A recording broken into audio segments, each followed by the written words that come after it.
મહુવા શહેરની હનુમંત હોસ્પિટલ ખાતે રિનોવેટેડ અદ્યતન ઇમરજન્સી ડિપાર્ટમેન્ટનું લોકાર્પણ કરવામાં આવ્યું હતું। આ તકે પીડીલાઇટ ઇન્ડસ્ટ્રીઝ મુંબઈથી પારેખ પરિવારના સભ્યો અને હનુમંત હોસ્પિટલ મહુવાના ટ્રસ્ટીગણ ખાસ ઉપસ્થિત રહ્યા હતા।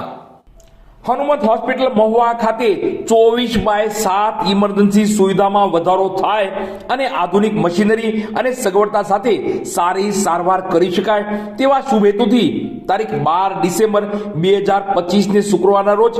પીડીલાઇટ ઇન્ડસ્ટ્રીઝ મુંબઈથી પધારેલા પારેખ પરિવારના શ્રી રશ્મિભાઈ પારેખ તથા કમલબેન આર પારેખ તેમજ મહેમાનોના શુભ હસ્તે દીપ પ્રાગટ્ય કરી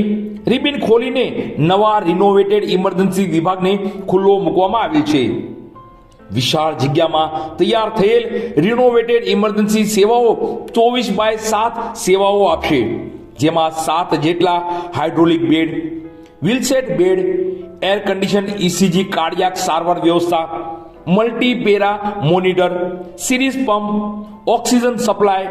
medical air and vacuum, defibrillator જેવી ઇમરજન્સી સારવાર પૂરી પાડી શકાય તે તમામ સુવિધા સાથે ક્રિટિકલ કેર સ્પેશિયાલિસ્ટ અને અનુભવી નર્સિંગ સ્ટાફની ઉપલબ્ધતા રહેશે। આ ઓપનિંગ કાર્યક્રમમાં Shri doctor K D Parekh, trustee Shri Hanumant hospital Mahuva, doctor Chintan Saneshwara, CEO Hanumant hospital Mahuva, તમામ કાયમી કન્સલ્ટન્ટ ડોક્ટર્સ, મેડિકલ ઓફિસરની ટીમ,